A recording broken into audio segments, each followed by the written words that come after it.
Hello, welcome back to my channel. Mirror वर्कमध्ये सगळ्यांचं स्वागत आहे. दिवस 20. लहान मुलांनाही मिरर वर्क शिकवा. लहान मुलांनाही जीवनातील ताणतणावांचा सामना करायला लागतो. आज तुम्ही शिकणार आहात की लहान मुलांसोबत मिरर वर्कचा सराव कसा करायचा आणि मग तुम्ही मिरर वर्कमुळं होणारे चमत्कार पाहत राहा. तुम्ही या मिरर वर्क कोर्सच्या अगदी शेवटच्या भागात आहात आणि खरंच तुम्ही खूप छान काम करताय. तुमची या अभ्यासक्रमावरील निष्ठा, वचनबद्धता आणि स्वतःला समर्पित करणं याबद्दल खरोखर तुम्ही प्रशंसा आणि अभिनंदनास पात्र आहात. आता प्रत्येक दिवशी मिरर वर्क करताना तुम्ही मनात दीर्घकाळ बाळगून असलेल्या गैरसमजुती, गैरविश्वास यापासून मुक्त होत आहात. या नकारात्मक समजुती कुठून आल्या? आपण लहानपणी काही कळत नसताना त्या उचलल्यात. आपल्याबद्दल बोललेला, आपल्याला सांगितलेला प्रत्येक शब्द आपल्या कोवळ्या मनावर कोरला गेला जणू. आपल्या आई-वडिलांनी किंवा भोवतालच्या मोठ्या माणसांनी जितक्या नकारात्मक गोष्टी आपल्याबद्दल सांगितल्या, बोलल्या, तितक्या अधिक आपण स्वतःबद्दल अधिक गैरसमजुती, गैरविश्वास करून घेतला. मोठं होत असताना आपण एकमेकांना दृष्ट म्हणत आलो. एकमेकांसाठी दुखवणारे शब्द वापरले, एकमेकांना कमी लेखलं, एकमेकांचे दोष दाखवले. पण आपण हे सर्व का केलं? हे असं वागणं आपण कुठून शिकलो? आपल्यापैकी बहुतेक जणांना पालक, शिक्षक यांच्याकडून हेच सांगितलं गेलं की तू मूर्ख, बुद्धू, आळशी आहेस, त्रासदायक आहेस, एकंदरीत फारसा चांगला नाहीस. कुरकुरत का होईना पण हे सगळं आपण ऐकून घेतलं आणि महत्त्वाचं म्हणजे त्यावर विश्वास ठेवला. त्यावेळी कळलंच नाही, उमजलंच नाही की या स्वतःबद्दलच्या गैरसमजुती किती घातक, वेदनादायक, लज्जास्पद, किती दुखवणाऱ्या आहेत. या कोर्समधील एका महत्त्वाच्या पण कठीण धड्यापाशी पुन्हा जाऊ, ज्यामध्ये तुमच्या मनातील असे तुम्हाला बंधनकारक गैरसमजुती तुम्ही शोधून काढल्यात. मिरर वर्क आणि जर्नलिंग, रोज निश्चित केलेले मनोव्यायाम. हे करताना तुमच्या लक्षात आलंच असेल की या स्वतःबद्दलच्या गैरसमजुतीचं मूळ दडलेलं आहे ते तुमच्या लहानपणात आणि भूतकाळात. मी शाळेत असताना मला कोणी हे शिकवलं नव्हतं की मी बोलताना जे शब्द वापरते त्याची निवड माझ्या जीवनावर खूप परिणाम करते. हे मला कोणीच सांगितलं नाही की शिकवलं पण नाही की माझे विचार हे सर्जनशील असतात. अक्षरशः ते माझं नशीब घडवतात आणि मी जे बोलते तेच माझ्या जीवनातील अनुभव बनून माझ्याकडे परत येतात. मला हेही कुणीच नाही सांगितलं की मी प्रेमास योग्य आहे, पात्र आहे, चांगल्या गोष्टी अनुभवण्यासाठी, माझ्या जीवनात घडण्यासाठी. निश्चितच मला हे कुणी समजावून दिलं नाही की जीवन हे मला आधार, सहकार्य देण्यासाठी आहे.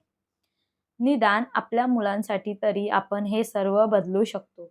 आपण आपल्या मुलांसाठी एक सोपी पण खूप महत्त्वाची गोष्ट नक्की करू शकतो. ती म्हणजे त्यांना एक मूलभूत सत्य समजावून देणं की ती प्रेम करण्यास पात्र आहे. ती जशी आहे तशी आवडण्यासारखी आहे आणि ती जशी आहे तशी आपल्याला खूप आवडतात.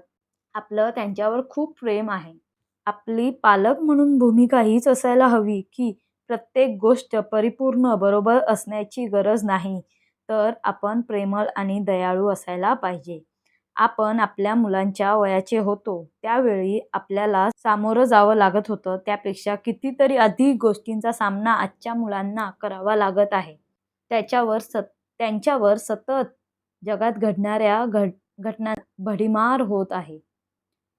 अनेक गुंतागुंतीच्या किचकट निर्णयांना सामोरं जावं लागतंय. क्लिष्ट निवडीचा सामना करावा लागतोय आणि या आव्हानांना मुलं कसं हाताळतात, या आव्हानांना कशी सामोरी जातील हे ठरतं या मुलांना स्वतःबद्दल काय वाटतं यावरून, त्यांची आत्मप्रतिमा कशी आहे यावर. मुलांचं वागणं हे त्यांच्या आत्मप्रतिमेचंच प्रतिबिंब असतं. मुलांना स्वतःबद्दल जितकं अधिक प्रेम आणि आदर वाटतो तितकं त्यांना जीवनात योग्य निवड आणि निर्णय घेणं जमून जातं. हे खरंच खूप महत्त्वाचं आहे की आपण आपल्या मुलांच्या मनात स्वावलंबन, स्वातंत्र्य, सामर्थ्य आणि ज्ञान याचं बीजारोपण करायला हवं. त्यांना हे समजावून द्यायला हवं की ते या जगात आपल्या अस्तित्वानं काही विशेष बदल करू शकतात. सर्वाधिक महत्त्वाचं म्हणजे त्यांना हे शिकवणं की तुम्ही जसे आहात तसे स्वतःवर बिनशर्त प्रेम करा. ते जसे आहेत तसे चांगलेच आहेत. परिपूर्णच आहेत कसेही असले तरी. मुलं आपल्याकडे अगदी अपेक्षेनं पाहत असतात आणि आपण बोललेला प्रत्येक शब्द कानात आणि मनात साठवत असतात. म्हणूनच तुम्ही सकारात्मक वक्तव्य आणि सूचनांचं झगमगणारं व्यक्तिमत्व बनायला हवं. जेव्हा तुम्ही स्वतः यावर विश्वास ठेवता तेव्हा तुमची मुलं पण ठेवतात. मिररवर्कच्या माध्यमातून तुम्ही जशी स्वतःची जोपासना करायला शिकत आहात नेमक्या त्याच पद्धतीनं मुलांची जोपासना करा. लक्षात घ्या, कुणालाच परफेक्ट मूल किंवा आईवडील मिळत नसतात. आपण कधी ना कधी चुकीचे निर्णय घेणार असतो. हा सगळा जगण्याचा, शिकण्याचा, वाढण्याचा, घडण्याचा भाग आहे. महत्त्वाची गोष्ट ही आहे की तुम्ही तुमच्या मुलावर बिनशर्त प्रेम केलं पाहिजे आणि त्याहूनही महत्त्वाचं म्हणजे स्वतःवर बिनशर्त प्रेम केलं पाहिजे. असं करा आणि मग पहा तुमच्या आणि तुमच्या मुलांच्या आयुष्यात किती अद्भुत गोष्टी आणि चमत्कार घडून येतात. आपण स्वयंसूचना घेऊ. मला जे व्हावंसं वाटतं ते मी होऊ शकतो. मला जे करावंसं वाटतं ते मी करू शकतो.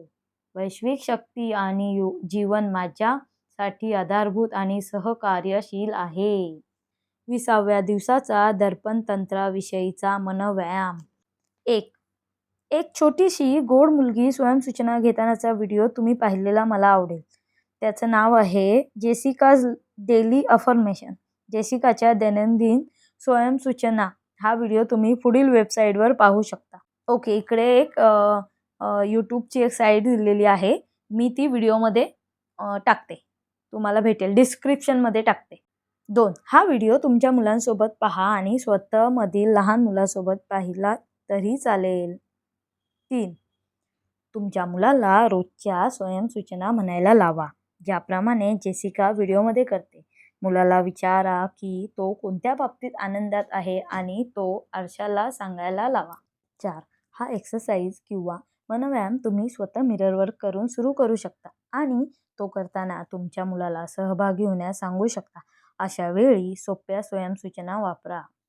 तू मला खूप आवडतोस, माझे तुझ्यावर खूप प्रेम आहे, मी छान आहे, मी सुंदर आहे, माझे केस खूप मस्त आहेत, मी टीव्ही स्टारसारखं नृत्य करू शकतो. 5. तुमच्या मुलासोबत मिरर वर्क करण्यासाठी ठराविक वेळ निश्चित करा. मग ती सकाळची 5 मिनिटं का असेना. खरा शक्तिस्रोत तुमच्या अंतरंगात आहे. दिवस 20 रोजनिशीसाठी मनोव्यायाम. 1. आजचं जर्नलिंग एक्सरसाइज हा माझ्या पुस्तकातील एक गोष्ट वाचून सुरू करा. Adventure of Lulu. Mirror work या वेबसाईटवर ही स्टोरी उपलब्ध आहे. ठीक आहे. 2. Drawing paper, pencil, colour, marker हे सगळं साहित्य जवळ ठेवा आणि तुमच्या मुलाला मॅजिक मिररचे चित्र काढायला सांगा. लुलू काढते तसं. हा मिरर किंवा आरसा भोवती रंगीत शानदार चित्रांनी सजवा. ग्लू वापरून त्याभोवती सुंदर चित्र, चमकी, टिकल्या अशा गोष्टी वापरून झकास फ्रेम बनवा. हा तुमचा आरसा खूप छान सजवा. 3. तुमच्या मुलासोबत आलटून पालटून या मॅजिक मिरर म्हणजे जादूच्या आरशात पहा आणि स्वतःबद्दल अद्भुत गोष्टी बोला. 4. तुम्ही आणि तुमचं मूल स्वतःबद्दल ज्या सकारात्मक गोष्टी बोलता त्या लिहून काढा. म्हणजे जेव्हा तुम्ही दोघं मिळून मिरर वर्क करता त्यावेळी सहज पुनरावृत्ती करता येईल. पुन्हा पुन्हा म्हणणं सोपं जाईल. दिवस 20 हृदयस्थ विचार. मी माझ्या मुलांशी अगदी मोकळेपणानं संवाद साधते. मुलांशी, विशेषतः किशोरावस्थेत आणि तारुण्याच्या उंबरठ्यावर असलेल्या मुलांशी संवाद साधणं हे अत्यंत महत्त्वाचं आहे. अनेक वेळा मुलांना असंच सांगितलं जातं, हे करू नको, असं वाटून घेऊ नको, असं वागू नको, तसं राहू नकोस, हे बोलू नको, ते बोलू नको. नको नको हे जेव्हा ते सतत ऐकतात तेव्हा ते संवाद साधणं बंद करतात. आणि मग मुलं मोठी झाल्यावर पालक तक्रार करतात की माझी मुलं मला फोनच नाही करत. ती का फोन करत नाहीत? कारण लहानपणीच तुमच्या आणि त्यांच्यातील संवाद रेषाच पुसून टाकल्या गेल्या आहेत. पण जेव्हा तुम्ही तुमच्या मुलांशी मन मोकळेपणानं बोलता तेव्हा आपोआपच संवादबंध तयार होतात. तुम्ही सकारात्मक बोलता, कधी कधी उदास वाटतं, काही हरकत नाही. तू याबद्दल माझ्याशी उद्या बोललास तरी चालेल. मुलांना आपोआपच त्यांच्या भावनांबद्दल बोलायला प्रोत्साहन मिळतं. संवाद रेषा पुन्हा जुळून येतात. प्रेमाचे बंध आपोआप निर्माण होतात. दिवस 20 ध्यानतंत्र. बालकाचे स्वागत. 20व्या दिवसासाठी असलेली ही ध्वनी फीड डाउनलोड करा. तुमच्या हृदयावर हात ठेवा, डोळे बंद करा. आता तुमच्यातील अंतस्थ बालकाला फक्त पाहू नका, तर स्वतः ते मूल बना. आणि जे आता मी वाचतेय ते कोणाला तरी वाचायला सांगा. म्हणजे मी वाचतेय तर तुम्ही फक्त ते ऐका. तू आलास याबद्दल आम्हाला खूप आनंद होत आहे. आम्ही तुझी वाटच पाहत होतो. तू आमच्या कुटुंबाचा एक भाग बनावास ही आमची अगदी मनापासून इच्छा आहे. तू आमच्यासाठी खूप महत्त्वाचा आहेस. तुझ्याशिवाय हे कुटुंब अधुरे, अपूर्ण आहे. आमचं तुझ्यावर खूप प्रेम आहे. तू आम्हाला खूप आवडतोस. आम्हाला तू हवा आहेस.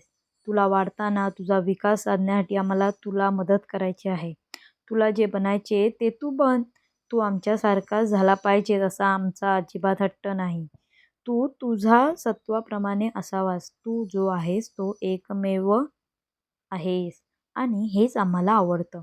तू कोणासारखा होण्याची असण्याची गरज नाही. तू सुंदर आहेस. तू बुद्धिमान आहेस. तू सर्जनशील आहेस. तू क्रिएटिव्ह आहेस. तू इथे आमच्यासोबत असण्याचा आम्हाला खूप खूप आनंद होत आहे. तू आमच्या कुटुंबाची निवड केलीस याबाबत आम्ही कृतज्ञ आहोत. तू आमच्या कुटुंबात असणं हाच परमेश्वराचा आशीर्वाद आहे. तुमच्यावर परमेश्वराची कृपा आहे. तू आम्हाला आवडतोस. आमचं तुझ्यावर खरंच खूप प्रेम आहे. तुमच्या लहान मुलासाठी हे शब्द खरे ठरू देत. दररोज तुम्ही आरशात पाहून हे शब्द म्हणायचे आहेत. हे लक्षात असू दे. या गोष्टी तुमच्या पालकांनी तुम्हाला सांगाव्यात, तुमच्याशी बोलाव्यात असं तुम्हाला वाटत होतं. त्या सर्व गोष्टी आता आरशात पाहून स्वतःला सांगा. तुमच्या लहान मुलाला आणि तुमच्यातील लहान मुलाला गरज आहे. त्यावर कुणीतरी खूप प्रेम करतंय आणि ते कुणाला तरी खूप हवंसं आहे. या भावनेची ही भावना द्या त्या लहान मुलाला. तुम्ही कितीही वयाचे असा. तुमच्यातील लहान मूल हे कितीही घाबरलेले असो, आजारी किंवा दुर्बल असो, काहीही फरक पडत नाही. त्या लहान मुलाला प्रेमाची आणि आपण हवेहवेसे वाटतो आहोत या आपुलकीच्या भावनेची अत्यंत गरज असते. तुमच्यातील अंतस्थ बालकाला सतत सांगत राहा, मला तू हवा आहेस. तू माझा लाडका आहे. माझं तुझ्यावर खूप प्रेम आहे. तू मला खूप खूप आवडतोस. हेच तुमच्यासाठीही सत्य आहे. वैश्विक शक्तींना तुम्ही इथे हवे आहात आणि म्हणूनच तुम्ही इथे आहात. वैश्विक शक्तींचं तुमच्यावर प्रेम आहे आणि ते शाश्वत आहे. तुम्ही अनंत काळ सुखात राहू शकता आणि हेच सत्य आहे. हेच शाश्वत आहे. हे असंच असतं आणि असंच आहे. तर दिवस 20 संपलेला आहे. तुम्ही नवीन असाल तर सबस्क्राईब करा आणि हा व्हिडिओ आवडला असेल तर लाईक करा. उद्या भेटूया. Thank you very much.